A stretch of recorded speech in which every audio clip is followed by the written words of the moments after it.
September 14th. It is Friday. Yay, it's the weekend. Finally.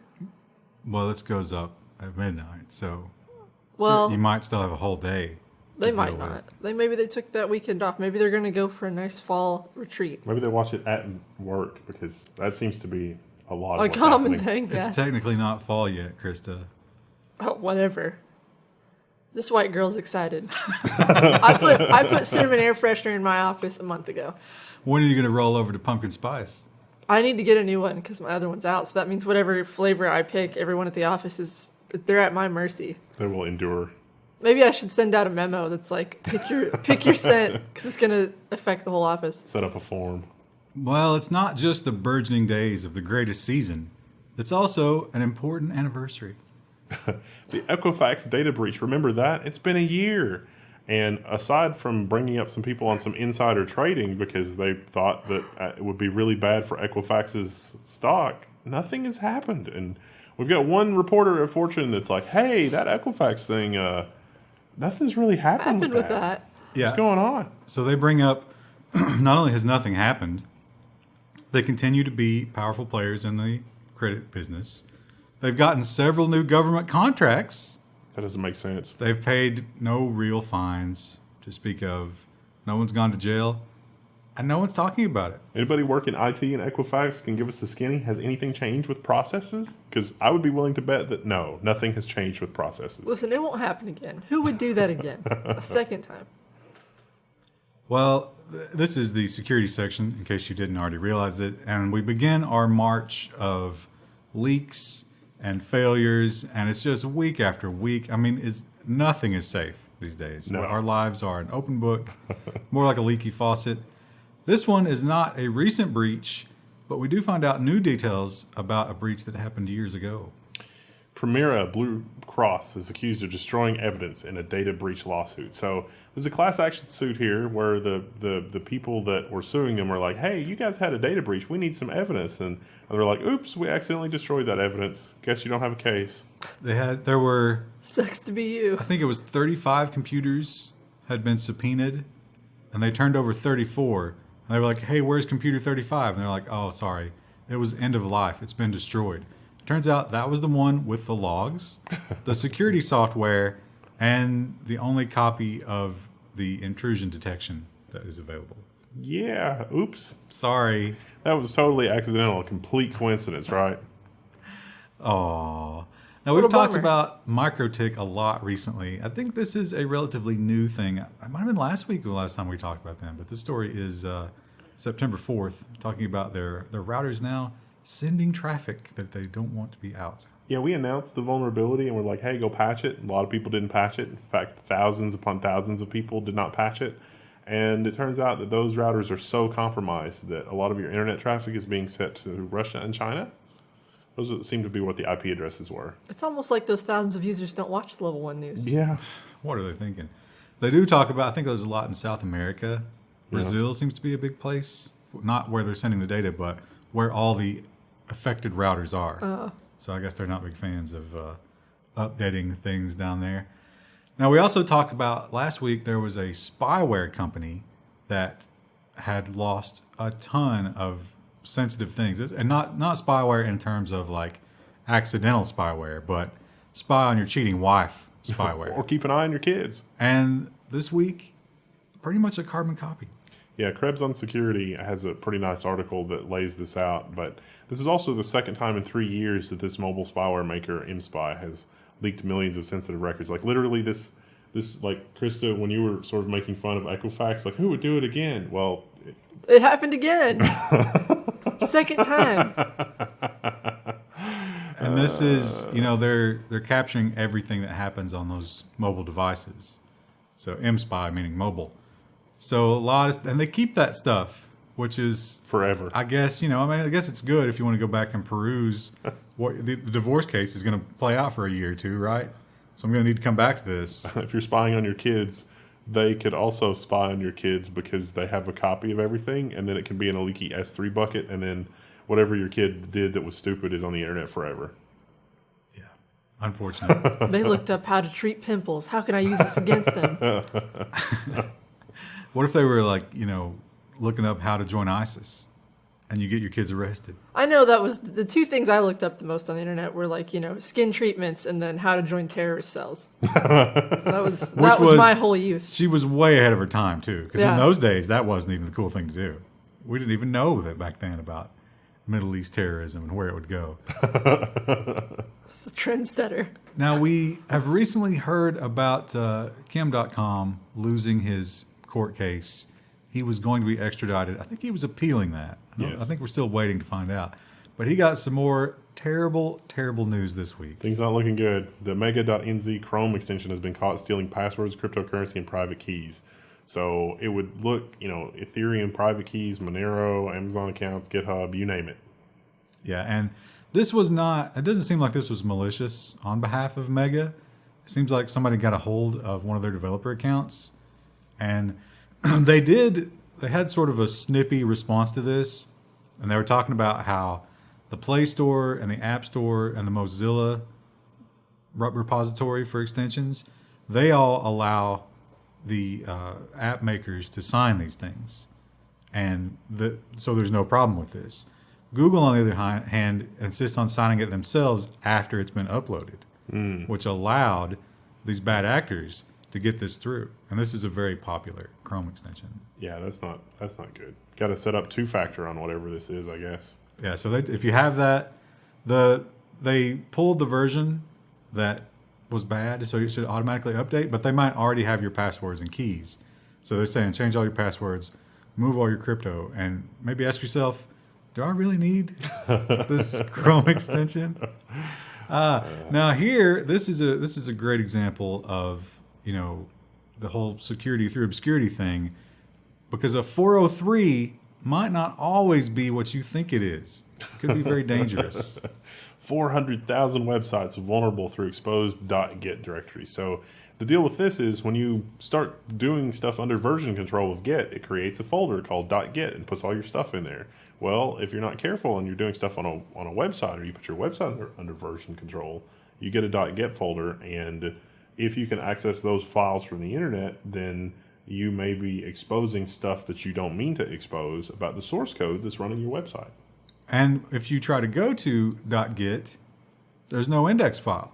So you might think, oh, access denied. I'm secure. No. But you're not, because those Git files might still be open. And in 400,000 cases, they are. And that's bad news. And you should Git ignore all of the files that have passwords and keys and stuff in them. But most people don't. Yeah, most people don't, especially on internal or private repositories. They don't. So you can store the .git folder in some other folder if you set an environment variable. So it doesn't even have to be under your web root. You can also configure htaccess to ignore it, or if you're using Nginx, an exclusion rule. All of those things are completely fine. I would say required. So I thought this Sky News story was a little pretentious, because I was like, BA, what's BA? Turns out it's British Airlines. How am I supposed to know that? Badass. That's what BA stands for, badass, right? Badass British Airlines have been hacked. 380,000 card payments have been compromised and breached. So apparently they store your credit card information, which they're not supposed to. Their That data has response, been lost. But they did. we're deeply sorry. We're sorry. So sorry. But yeah, they lost a lot of records, and there's not a whole lot more to that story. It's just another one of those, we did it wrong, sorry.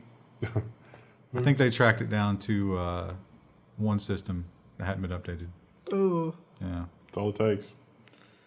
It's hard. It's hard to manage all that. I mean, a lot of vendors don't make it easy to track or audit any of that. Now, those of you who are Mac users, and honestly, I think all the big companies, after seeing how successful the app stores are looking to go this way. But the Mac has an app store, the same as iOS has an app store these days. And they claim that, you should only load stuff from the Mac app store. You can't run anything that's not trusted, because that's going to keep you safe. That's the way to go. But maybe that's not true. Yeah, it turns out Apple can't keep an eye on everything. And so one of the top Mac apps has been yanked because it has been sending user info to China. Not just from its own app, but from other apps as well. It was like an anti-ad, anti-malware type app. And it seemed... It is the malware. Now, this is also amazing. This is a paid app. Yeah. So you pay them to spy on you. Oh, what a world. They've pulled it down, but it turns out they knew about it for months. And they were very slow to act on it. And a lot of people are accusing them of doing that because that was a big moneymaker. Remember, they get 30%. Oh, yeah. And I think it was $4.99, and that was the #1 seller. So that goose was laying golden eggs. You think there was someone at that office who was like, hey, we really need to pull this? And it was like, I don't know. The manager was like, Let me make a lot of money. Let me run some numbers here that what a possible lawsuit could look like. You know what? Let's leave that up for 30 days. It's if it were a legit security program, it might not be unusual that it is sending a lot of information from user devices for analysis from a security perspective. But China, fishy. Well, I don't think they were able to identify where those IPs were going. Yeah. So if it were a known security apparatus, then they would claim it, I think. One would think, yeah. Of course, it's probably the Chinese government. I mean, who are we kidding? Need all the data. And some data that they're probably getting, and they're probably just buying this because it's for sale, is your TV viewing and operational habits. This is like the third time Vizio has been in trouble for this, which is mentioned in the article. Vizio may soon inform its customers when its smart TVs are spying on them. So Vizio TV, like they do content analysis, like they look at the frames you're displaying, even if it's like you're playing local media, and try to figure out what it is that you're watching in order to report it back, in order to build an ad profile. So good luck having your TV on the internet, because that's not a thing. Does it just constantly pop up? Like you're trying to watch a show and you're just getting a pop-up constantly. It's like, hey, we're recording this, just reminding you. Yeah. And you dismiss it, and then like 5 minutes later, it's like, hey, still recording, just want you to know. Well, they had a certain amount of time to do something about it, and they've let that expire more than once. So I think they're going to try to do this just to minimize the lawsuit. It's like a system update. They just keep saying do it later. Well, The data is too profitable. I mean, I think they are literally exploring, like, how do we push this out to all of our devices, even the old ones? because it's a massive moneymaker. If you told advertisers that you had a window into exactly what's going on in a home and what people are watching and the programs and the ads they see and all this kind of stuff, that's hugely valuable. Do you think there's they keep sending a bug report about one of the addresses here in town where it's like, this can't be right. No one watches the Lord of the Rings trilogies 3 times a week. I did as a kid. Like in middle school, I'd come home after school and I had an hour before my mom got home. So instead of starting my homework, I would start one of my VHS tapes of Lord of the Rings. Mine's probably reporting that this guy's watching Star Trek The Next Generation for the 800th time. Because it's just fun to have on in the background. These are the extended editions. There's no way. They're watching them human every could be doing day. Well, moving on to social media. This is maybe not shocking news to most people, but the Pew Research Company has done a lot of Facebook studies. And in fact, they found that 1/4 of Facebook users have gotten rid of the app. American Facebook users. Yeah. So 25%. But this is just deleting the app. This is not actually deleting your account or anything like that. I think the Washington Post has done some good journalism here, but they don't make a big enough distinction about the fact that it's the app, not the Facebook account and not anything else. So it's not that people have stopped using Facebook completely. They've just removed the app from their phone. Now, they do report that the 1 in 4 number is the youngest demographic that they studied. Older people, or no, it's the other way around. Younger people were more likely to have deleted it. Yeah. And they are not using the website as much separate from deleting the app. So it's definitely declining in every way that they studied. So now one wonders if it'll affect the stock price, because Zuckerberg was looking for like an immediate stock effect, and it may be a little bit of a delayed reaction. Who knows? Most people I know who have Facebook, myself included, don't use the app because it asks for so many permissions. Like it wants everything. Well, they talked about how a lot of people, the trend seemed to be like they would try to give up Facebook and they would make it a week or maybe 2, but then they had to come back and get their fix. And then they would maybe go another week or 2. And that was the more common way to use Facebook now rather than daily check-ins. I think that the apps that require permissions, you should be able to just decline the permission. Like Google Play should not let the app on the store if it is, it will crash or close if you decline permission. And it's like, this is a photography app. You have to give it permission for the camera. Okay, that's fine. But if you tell it no, you just get a blank screen. Like, you could still do stuff inside the app, because the Facebook app is so complicated that it's like, I don't want to give the Facebook app permission to record. And the reality is that the Facebook application, I will never use an audio recording function from within that application, and it does a whole bunch of other stuff. Seems like an easy fix. They won't do it. Except it's not valuable to them. Yeah. If that's the They case. can't listen to you all the time. Well, here's the question of the day, the engagement question of the day. How far would you go for free Domino's pizza for life? Well, if you get a tattoo in a prominent place, they've ended that promotion. That was a terrible idea. This was a Russian promotion. So here's the deal. You get a tattoo. Oh, New York Post, I don't want that. You get a tattoo like this one. It has to be quote unquote prominent. So I guess this counts. You know, that's on your arm. pretty You obvious. have to wear a long sleeve shirt to cover that up. So you get this, and then you take pictures and you post it to social media with some hashtag or whatever. And then if they request it, you have to be able to prove that it's you. And you get free Domino's for life. And that... It's 100 pizzas a year. Yeah, that's... They do For 100 years. Couldn't you fake that? If it's just a picture on social media, couldn't you get like a fake tattoo? Well, they'll They'll have verify when you show up. Yeah, they have the fine print that you have to prove. Like, do you go in there and they're like, they just pour alcohol on your arm and like rub it? Yeah. So they expected, you remember the Olive Garden Never Ending Pasta Bowl? Yeah. They were like, that's $300. Nobody will go for it. Well, it turns out a lot of people are willing to get these tattoos. They announced it, and at the end of the first day of the announcement, 350 people had done it. Yeah. I don't, the only thing I could think of while I was reading this was Mike Judge's Idiocracy. It's like the whole time it's like Carl's Jr. extra big ass fries. Man, that is 2 pizzas a week. Yeah. That's a You lot. definitely live on that. Well, I don't know if you could.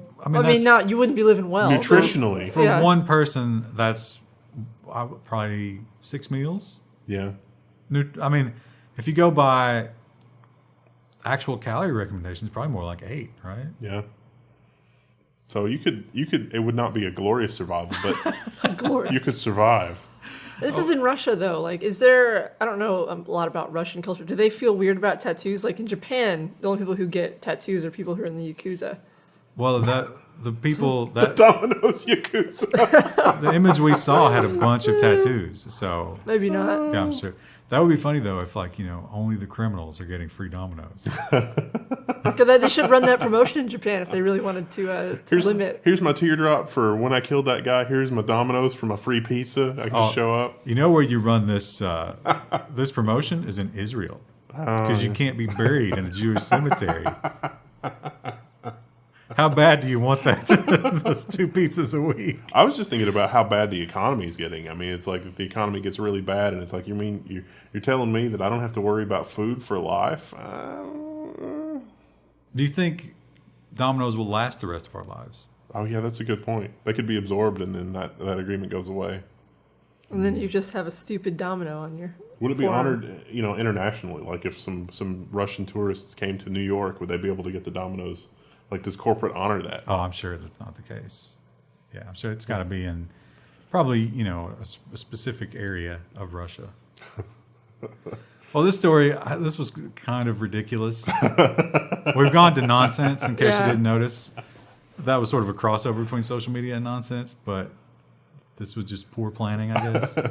So it turns out, Linus Torvalds got confused about when the kernel maintainer summit is. Linus Torvalds, is the original creator of Linux, the Linux kernel, and they have a meeting every year where him and the people that work on the Linux kernel get together because it's a lot of people.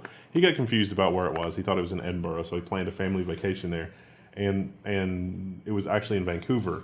So they're still going to have an event in Vancouver, but the 30 key people or whatever are going to go to Edinburgh instead to have the kernel summit because Linus wasn't real sure where it was, which is kind of funny. Wow. I mean, it happens to the best of us. But you would think that he'd be like, "Oh, that was my bad, so I'm gonna go to Vancouver." No, Linus actually suggested having the event without him, which I think, knowing Linus, not knowing this at all, but I would guess based on his personality that some component of this was, I wonder how it would, like as an experiment, I wonder how they would do without me at the Kernel Maintainers Summit, because I think I could go on vacation with my family and you guys would be okay. And it's funny that it's like, well, we all want to go there and see you. Yeah, we'll come to see you. It's cool. But he's like, okay. That would be an expensive trip. This next story, if you hate unanswered questions, I'm sorry. Because there are nothing but unanswered questions. The headline is... This is bizarre. It makes you ask so many questions, and I'm sorry, we can't tell you any of the details. It makes me feel very bad. So the headline says, boy 15 beheaded himself with a chainsaw after losing computer games. This was in Russia somewhere, apparently. But there's hardly any details in this article, and I don't think we could find what other sources for it. What game was it? We don't know. How do you kill yourself with a chainsaw? Do you fall on it, or do you twist it around? And if you were holding the trigger, you would stop once you lost consciousness. One would think. That again, this is maybe this is just fake news. I don't know, but we had to report a headline like that. That's crazy. Now we can speculate. I think it was Counter-Strike. Oh, I thought you were going to say about the machine. I was like, he set up some sort of elaborate Rube Goldberg machine. I'm not even going to guess. No, I think it was LOL, League of Legends. You think so? Yeah, League of Legends. I wonder what are the big online games in Russia? What are they best at? I don't know. I don't know that stereotype. Maybe people in the comments will tell us what's popular. Is Fortnite popular in Russia? League of Legends has that reputation of being super toxic. So I could see someone getting super into that. Well, I don't know that he was being harassed. No, but people get really serious about that game, so I don't know. Maybe. The MOBA crowd's pretty serious. Now, we talk a lot about South Korea, and how technologically advanced they are. And in a lot of ways, they've got that fantastic infrastructure for the internet. Samsung controls everything. They've got these. They're a very United States utopian in terms of the future of a technology-driven world, but there can be a very dark side to that. So the police force is now checking public toilets daily for hidden cameras, and we'll talk about that in a second. But scroll down a little bit so you can see the picture. This public restroom looks amazing. That is spot. Look at the walls are literally just shining. There's not They're even so clean. There's not even a speck of shit on that wall. I am so sorry if anybody from South Korea comes to America and has to use a public restroom because it's bad. I mean, not all of them are, but there are some horror stories. All of the public restrooms in America looks like it's just been open to nature for 30 years, and the bears and the deers and the raccoons have all been using it. What public restrooms are you using? I generally avoid going to Any bathroom in the public. Well, there you go. But that's just because I'm weird. I'm not a public pooper. That's not who I am. I would like to avoid public restrooms, but getting roped into doing crazy stuff and being away from the office happens a lot, and public restrooms experiences have always been just really terrible. Well, here's the $1 million question.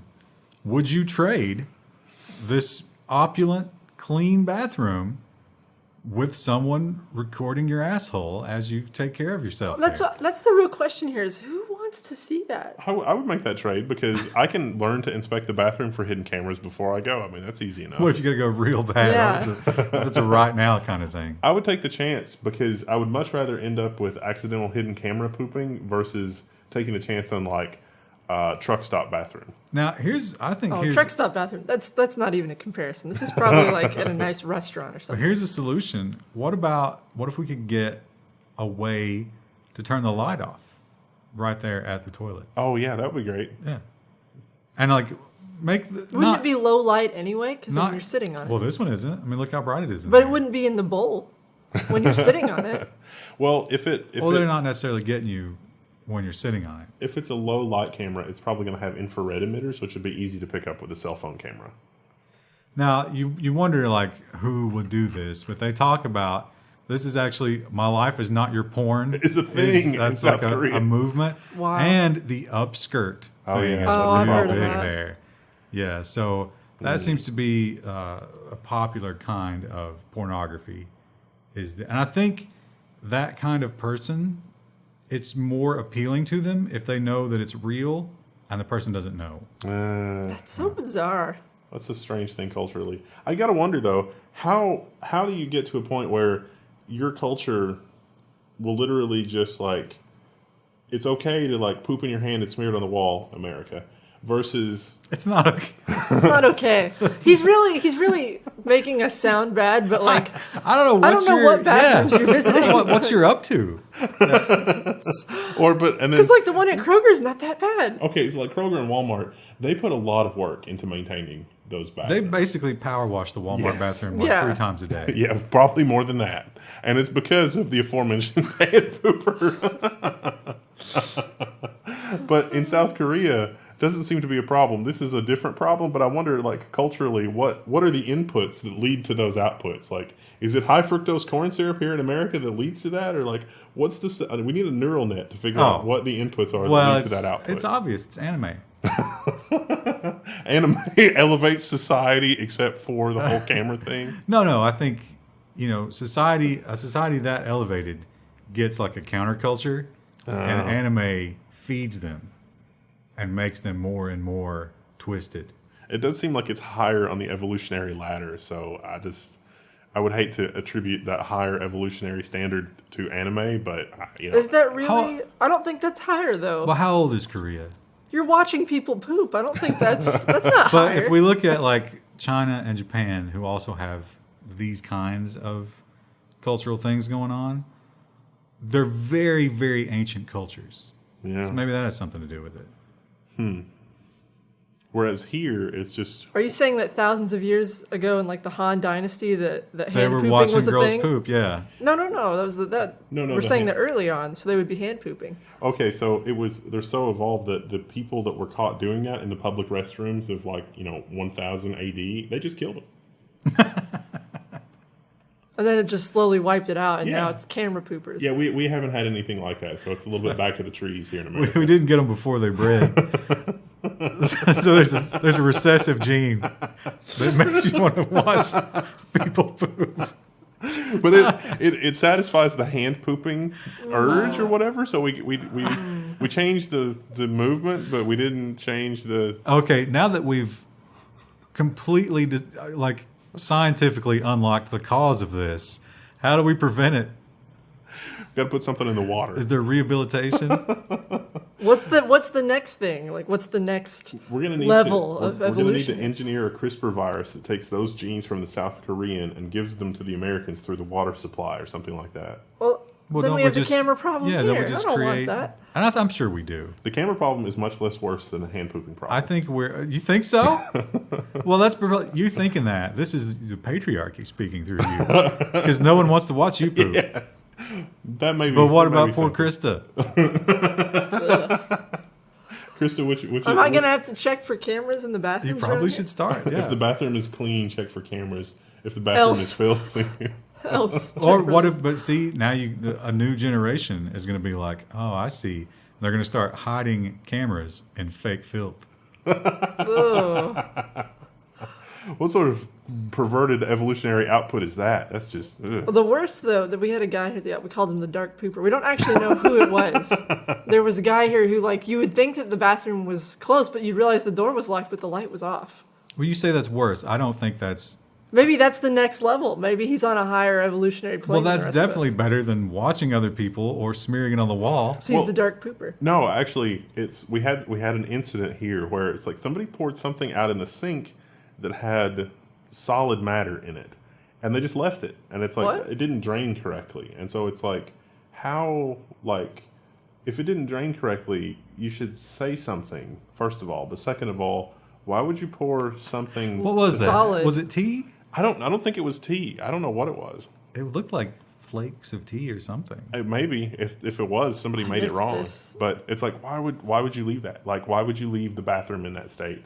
What possible situation would create that as an outcome? Like, it makes no sense. That's just shame. Like if if the water starts to rise and doesn't go down, you just run. Is it though? Just Because Don't try to plunge. Like, what's the? Well, I'm not saying I do that, but I'm saying I've known people who I don't. just react with panic. But what sort of cultural thing drives that behavior model? That makes no sense. I think we're going to need to talk to Bernie Sanders, get some of that Bezos money, and get a grant. Study this. We need to go directly to the Department of Education and make a public toilet etiquette or toilet etiquette in general. We can make it international. Maybe We like can the partner Department of with Health. South Korea and get some of their people involved. I also get the feeling that some of the people that would do like the hand pooping thing, like they would never do that in their own toilet. And it's like, no, you must, like the public toilet, the toilet does not belong to you. You must treat to an even higher standard than the toilet that you have at home. Is Like, it maybe as they a don't have culture, we toilet need that. paper? I don't know how not having toilet paper would lead to dumping solid matter in the sink. Is it? I don't know if South Korea is like this, but it is common in Asian countries that you bring your own. Oh yeah, That's true in Mexico as well. In Taiwan, it turns out that that's a thing, and in some areas, and the reason for that is because people will steal the toilet paper. What a life. But the bathrooms are still immaculate. So like one of the bathrooms at like one of the public markets was like that, and you had to go to a vendor and be like, "Hey, can I have some toilet paper?" And they were like, "Yes, here is your allotted portion of toilet paper." But otherwise, the bathroom was completely immaculate. And it was like, why is it like that? And it's like, oh, well, people will come in and just take the toilet paper home. Anyway, this has gone on a while now. You can tell us about your bathroom experiences. See, Krista, we didn't make the 30-minute mark. Oh. But you see, also in public toilets here, there just won't be any toilet paper at all. Like you'll have to deal with crap on the walls as well as there's just no toilet Do people paper. not do the check? I always do a check. But before I they've even got sit. those the dispensers now where you can't. That are like armored. You can't get in. You'd have to take it. You'd have to unroll it all the way. Listen, that's what it takes. Those are also designed with like you can't unroll it all in one continuous thing. It will rip. Yeah, it's got like a break. Yeah, which is very frustrating. What an amazing level of engineering. So apparently we also have the steel toilet paper problem, but our solution is an engineering one instead of a practical one. It's amazing that we Well, we don't have to hire anybody for it. we're in space as a people. And we still deal with the bathroom. We're doing all these amazing things, but when it comes to public toilets, we might as well still be in the dark ages. I don't know if it's that impressive that we went to space. I mean, one of the guys just drilled a hole in the space station. Those were the Russians.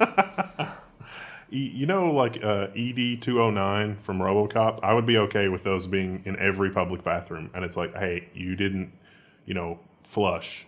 But then You can't leave. we're just going to find out that ED-209's Amazon bucket was unsecured, and he's got pictures of all of us.